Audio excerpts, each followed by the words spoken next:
Oi, gente, tudo bem? Estamos aqui hoje para falar de leishmaniose e malária. Sim, eu vou falar das duas numa aula só e vai ser bem rápido, como se eu estivesse correndo aqui, porque eu tô correndo para estudar, né? Então, vamos começar. Leishmaniose, a gente tem dois tipos de leishmaniose. A gente tem a tegumentar e a visceral. O que vai determinar, né, cada uma delas? A espécie da leishmania, né, que vai ser ali transmitida. No caso da leishmania tegumentar, os principais espécies, né, que causam a tegumentar no Brasil vão ser a brasiliensis, a guianensis, a amazonensis e a lensone, que estão aqui, ó, né? Essas aqui são as principais. No caso, só a brasiliensis, guianensis, lensone e amazonensis são as mais importantes aqui no Brasil. Bom, e no caso da visceral, a gente vai ter como principal aqui, vai ser o infanto Chagassi, ou infanto ou Chagassi, mas principalmente infanto Chagassi, porque é a mesma espécie, né? Mas eles recebem nomes diferentes. E no caso da Europa, acomete, né, por leishmaniose donnavani. Só que falando aqui da leishmaniose tegumentar, ela apresenta, né, três formas principais. A gente tem a forma cutânea localizada, a forma cutânea mucosa e a forma difusa.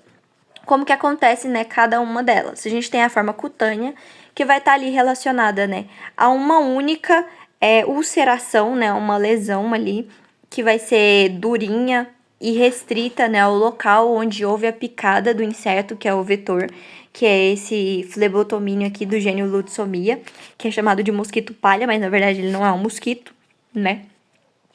E aí vai acontecer essa lesão, na maioria das vezes ela vai se curar espontaneamente, e aí vai vir a forma cutâneo-mucosa, que tá ali, é uma forma mais grave, né, da doença, que ela tá determinada por lesões ulcerativas, né, que vão destruir a mucosa da boca, do nariz, da faringe, e elas estão ali na fase inicial, né, se manifestando por uma coriza constante que posteriormente vai se transformando, né, em um processo ulcerativo. É uma forma, né, que destrói a mucosa dessas regiões. A forma difusa é uma forma rara, né, que acomete principalmente pessoas imunossuprimidas, no caso de pessoas com HIV, que está relacionado ali depois da forma cutânea localizada. A gente vai ter a picada do inseto, aí consequentemente a gente vai fazer a forma cutânea localizada, e depois essas pessoas, né, que têm o sistema imunológico mais comprometido, elas vão começar a espalhar, né, essas lesões para outros locais. Já falei disso aqui. Morfologia. A leishmaniose ela apresenta três formas: a mastigota, promastigota e paramastigota. A gente vai entender cada uma delas quando a gente falar do ciclo de vida, que vai ser agora que eu tô correndo. Bom, a gente vai ter, né, um inseto transmissor, que vai ser o flebotomínio, do gênero Lutsomia. Ele vai fazer o repasto sanguíneo e ele vai colocar, ele vai inocular, né, no indivíduo a forma promastigota, que é a forma infectante do parasita. Esse parasita, assim como os outros parasitas, né, que costumam entrar no nosso organismo, ele vai tentar ser fagocitado por células do nosso sistema imune, principalmente macrófagos. Esses macrófagos, eles vão tentar, né, fazer ali o processo de destruição dessas formas, né, de promastigota. Ele vai fagocitar e aí ele vai começar a tentar liberar, né, as enzimas lisossomais dele para tentar matar o parasita. Só que o promastigota ele vai se transformar na sua forma resistente, que é a forma amastigota, que é uma forma redondinha. Essa mastigota ela não vai morrer, na maioria das vezes, e ela vai começar a se multiplicar dentro desse macrófago. Quando essa reprodução ela já foi exagerada ali, né, e tá pressionando, né, as paredes do macrófago, vai acontecer lise, e essa forma mastigota ela vai ser liberada no meio. Se essa pessoa ela for picada por outro flebotomínio, que não vai estar infectado, esse flebotomínio durante o repasto sanguíneo ele vai chupar, né, essa forma mastigota, que pode estar dentro de um macrófago ou fora já, para poder, né, continuar transmitindo a doença. No caso, a gente não foi picado, né? Essas formas amastigotas continuaram no nosso organismo. Quando eles entrarem em contato com o sangue, eles vão se transformar novamente na forma promastigota. Eles vão continuar, né, se reproduzindo na forma promastigota e vão ali continuar infectando novos macrófagos e fazendo esse processo.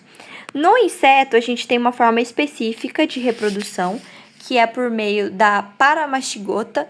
A paramastigota ela vai ser um tipo que vai se grudar na parede do intestino do inseto e vai fazer ali sua reprodução. Quando se reproduzir o suficiente, ele vai se soltar, vai se transformar em promastigota para poder infectar, né, um humano durante o próximo repasse sanguíneo desse inseto. Os mecanismos de transmissão da leishmaniose tegumentar é somente pela picada do inseto. Não existe transmissão de pessoa para pessoa, igual acontece, por exemplo, na leishmaniose visceral, que a gente vai falar daqui a pouco. O período de incubação ele varia ali de 2 semanas a 3 meses. E Cadê? Não tem... eu acho que vai falar sobre o diagnóstico, né, e o tratamento depois que falar de visceral. Então, vamos falar, né, de visceral. Bom, a leishmaniose visceral, ela vai ser ali causada por Leishmania infanto, Dona Vane, no caso da Europa. E aqui no Brasil, ela vai ser causada pelo infanto ou pelo Chagassi, ou o mesmo, né? Porque o infanto e o Chagassi é o mesmo. Só que ele foi descoberto como Leishmaniose infanto. E aqui no Brasil, ele foi descoberto como uma espécie que não era, né, Leishmaniose infanto, e foi descoberto como Leishmaniose Chagassi. Como a gente quis deixar, né, o mérito dos dois pesquisadores, a gente deixa falando de infantum Chagassi. Então, acontece pelo mesmo processo, né? O mosquito ali, ele vai picar. Na maioria das vezes é a forma mais comum, né? Da pessoa adquirir leishmaniose visceral. E ali, né? Vai ser representado por uma... Como é que fala? Como é que eu vou dizer isso, meu Deus? Bom, vai ser uma forma mais grave, né, dessa doença, porque ele vai fazer lesões no fígado, no baço e na medula óssea. Por quê? Porque esses vão ser os órgãos, né, ali relacionados com o nosso sistema imunológico, com a formação das células imunológicas. Esse tipo de leishmaniose, além dos macrófagos, ela também ali vai ter um tropismo, né, por células de linfócitos, de células dendríticas, e é por isso que ela vai atacar, né, esses órgãos. E como sintomas, a gente pode ter febre, perda ponderal de peso, astenia, anemia, né, porque a gente também pode ter a destruição das hemácias, né, por um processo infeccioso, hepatomegalia, leucopenia, trombocitopenia e complicações por infecções secundárias. Por quê? Porque a gente vai estar destruindo as células de defesa do nosso corpo. Como a gente está destruindo essas células, doenças oportunistas, como por exemplo a tuberculose, elas podem ali, né, causar complicações porque a gente está com um sistema imunológico comprometido. Para a gente diagnosticar essa doença, na maioria das vezes, a gente vai fazer a análise ali do sangue da pessoa. Do sangue não, a gente vai fazer a verificação da lesão daquela pessoa. A gente vai tirar um raspado, né, ali da lesão da pessoa e vai tentar, né, verificar ali a presença do parasita. A gente também tem um teste, que é chamado de teste de Montenegro, que a gente pode utilizar, eu acho que eu falo dele aqui, é o teste de Montenegro, que é parecido com o teste tuberculínico, no qual a gente vai colocar ali, né, um antígeno intradermicamente em uma pessoa, e a gente vai analisar aqui o aspecto da pele dela, né, se houver ali, como é que fala, um processo, né, inflamatório naquela região, é porque a pessoa já foi exposta à leishmaniose. E no caso da leishmaniose, raramente ela se cura espontaneamente. Então, na maioria das vezes, a pessoa ainda está infectada, né, com a leishmania. Então, como eu falei, a gente vai ali fazer o diagnóstico pelo esfregaço da borda de uma lesão. Por isso que a gente vai ali analisar um tecido, né, da pessoa, para a gente verificar a presença desse parasita ali. O controle, ele é feito principalmente evitando, né, o vetor, então tentar ficar longe, né, de áreas ali que pode ter a exposição do mosquito. A gente pode ter inseticidas e detetização, né, para matar, repelentes, mosquiteiros, controle de animais que podem ser infectados. No caso dos cachorros, né, que podem ser considerados ali um possível reservatório biológico, ele pode ser tratado também. Controle de lixo em quintais e terrenos, haja vista que é um inseto, né, então ele vai se reproduzir nesses locais. E o tratamento, ele é feito principalmente pelo glucantime, né, a não ser que a pessoa ela tenha ali algum processo em que ela não pode tomar o glucantime. Ele é muito tóxico, então ele é contraindicado com pessoas que têm algum tipo de cardiopatia, nefropatia, hepatopatia. E aí a gente vai utilizar outra medicação, que é essa anfotericina B lipossomal. Por que a gente vai utilizar, né, essa daqui? Porque ela é menos tóxica, mas ela é muito cara, então ela não é o medicamento de primeira escolha. Muitas pessoas desistem do tratamento de leishmaniose porque é muito complicado, né? São 20 dias de tratamento intravenoso. Então, a pessoa ela vai tomar injeções durante 20 dias consecutivos. E é por isso que muita gente desiste, né? E desiste do tratamento e continua, né, sendo infectado pela leishmaniose. A evolução da doença, no caso da leishmaniose visceral, ela pode ser assintomática ou sintomática, no caso daqueles que eu falei, né? Perda ponderal de peso, febre baixa, hepatomegalia, esplenomegalia devido à lesão, né? Nessas regiões. E a gente tem ali aproximadamente que 85% dos pacientes apresentam a forma assintomática, né? Elas têm ali um período de 3 a 6 meses após a infecção de incubação, tá? Para elas começarem a ter ali os sintomas. Normalmente a evolução ela é lenta na fase aguda, tendo ali uns 2, 3 meses para começar a acontecer. E a gente tem a formação ali de uma pápula com base dura, né, no local onde foi inoculado. O tratamento da leishmaniose visceral é o mesmo da leishmaniose tegumentar. E eu acho que eu falei tudo de leishmaniose. Ficou meio confuso no final, mas eu falei de tudo. É isso que é importante. Malária, vamos para malária. Se abrir, né? Meu resumo abriu. A malária, né? Ela é endêmica da região norte do nosso país, principalmente. Ela é causada por parasitas do gênero Plasmodium. Aqui no mundo, na verdade, existem 4 tipos, né, de plasmódio que infecta o ser humano, que é o plasmódio falciparum, o vivax, o malari e o ovale. O ovale é encontrado principalmente na África, então a gente não costuma falar muito dele. O falciparum é a forma mais agressiva, né, o plasmódio mais agressivo. O vivax e o malari são mais tranquilões, tá? Deixa eu ver aqui o que é importante a gente falar no caso da malária. Vamos falar do ciclo direto, né? Vamos vir aqui para essa imagem que tá mostrando legal o ciclo da malária. Bom, a gente vai ter ali no vetor, que no caso vai ser um mosquito do gênero Anopheles, tá? Ele vai ter ali na sua boquinha, né, o esporozoito, que vai ser a forma infectante da malária. Esse esporozoito, quando ele entrar no corpo, ele não vai ter o mesmo processo da leishmaniose, de ser, né, ali fagocitado para ele poder sobreviver. Se ele for fagocitado, na maioria das vezes ele morre, porque ele não tem uma forma resistente. Então, o que esse esporozoito ele vai fazer dentro do corpo da pessoa? Ele vai tentar chegar nos hepatócitos, porque lá nos hepatócitos eles conseguem, né, se reproduzir. Ao entrar no hepatócito, os esporozoitos eles se diferenciam em trofozoitos. Os trofozoitos eles vão se multiplicar por um processo chamado de esquizogonia.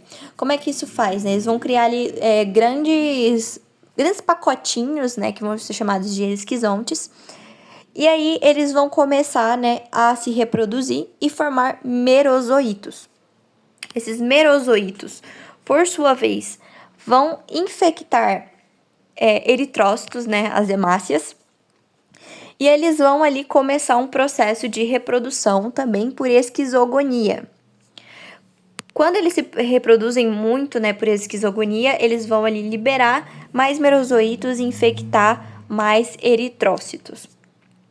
No processo final ali, né, os merozoítos eles vão se diferenciar em gametócitos, que é os estágios, né, sexuados da malária.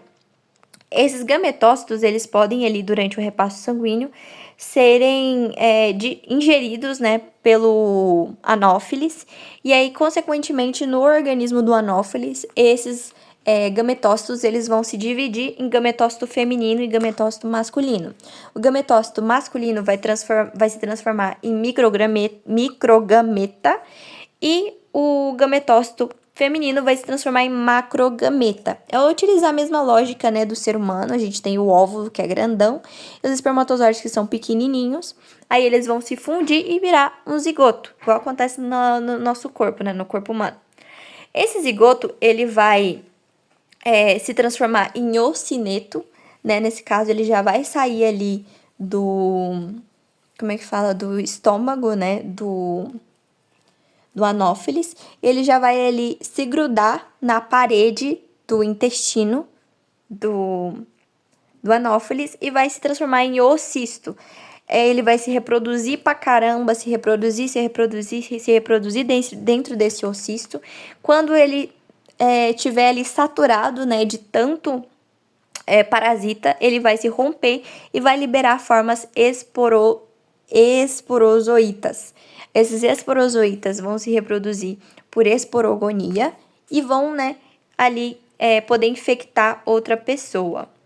A gente tem duas partes, né, desse ciclo, que é o ciclo exoeritrocítico, que é esse ciclo que acontece fora das hemácias, e a gente tem um ciclo eritrocítico, que está relacionado principalmente ali, né, à infecção por trofozoítos e merozoítos.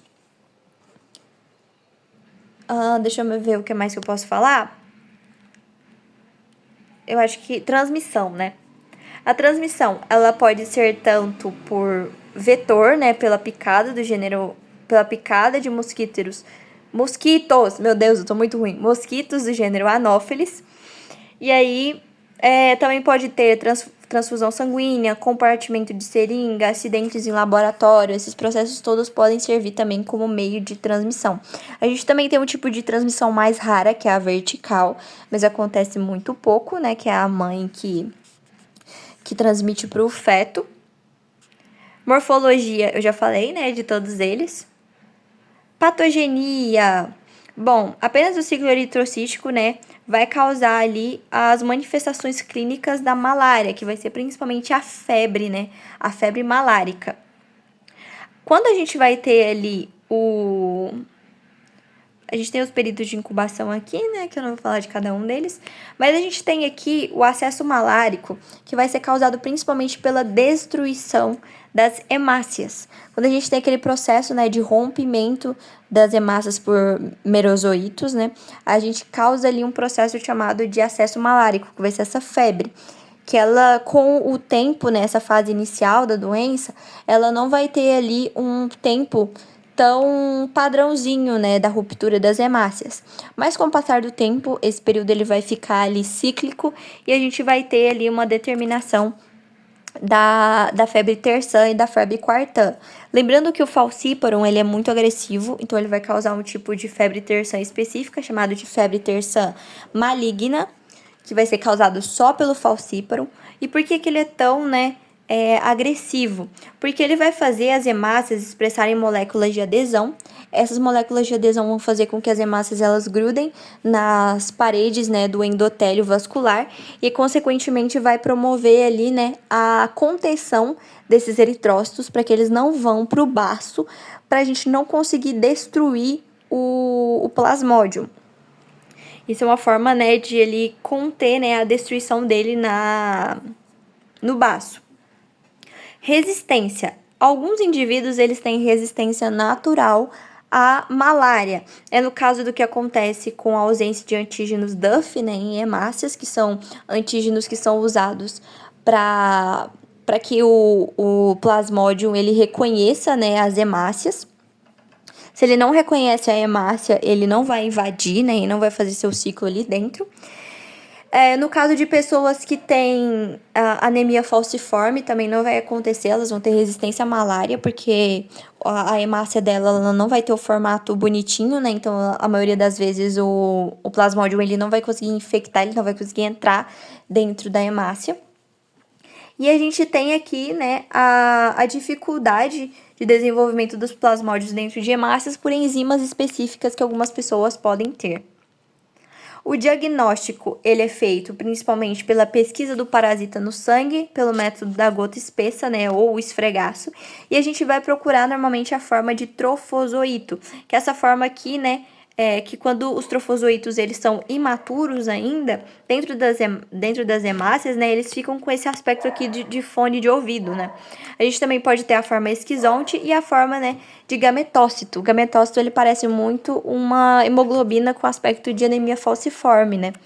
Então a gente vai procurar, né, esses aspectos no sangue e depois a gente vai fazer o tratamento. O tratamento ele é baseado com base na espécie, né, do plasmódio e se a pessoa não tem nenhum tipo de coisa que pode comprometer, né, o tratamento, como uma gestação, como o peso, né, e a idade da pessoa. No Plasmodium vivax e ovário, a gente vai utilizar cloroquina mais primaquina. No caso do Plasmodium malaria, a gente só vai usar cloroquina, porque ele é pouco resistente, né? E no caso, o falciparum, ele já criou, né, uma resistência à cloroquina, então a gente tem que usar artemether mais lumefantrina ou artesunato e metiloquina por 3 dias. Eu esqueci de falar de um processo que chama hipnozoitos, né? Que é um tipo latente do plasmódio, né, no fígado, que é uma forma latente, né, que ele fica no fígado, que é principalmente causado por Plasmodium vivax e Plasmodium ovale. Deixa eu ver se eu esqueci de falar de mais alguma coisa. O quadro clínico é principalmente causado, né, ali por processos inflamatórios, né, parece uma inflamação mesmo, cefaleia, mialgia, falta de vontade, né, prostração ali e as febres. E a profilaxia, né, é conter ali principalmente o inseto. E não existe, né, vacina para malária que tem, né, uma boa proteção, né, contra todos os tipos de plasmódio. Cansei, mas é isso aí.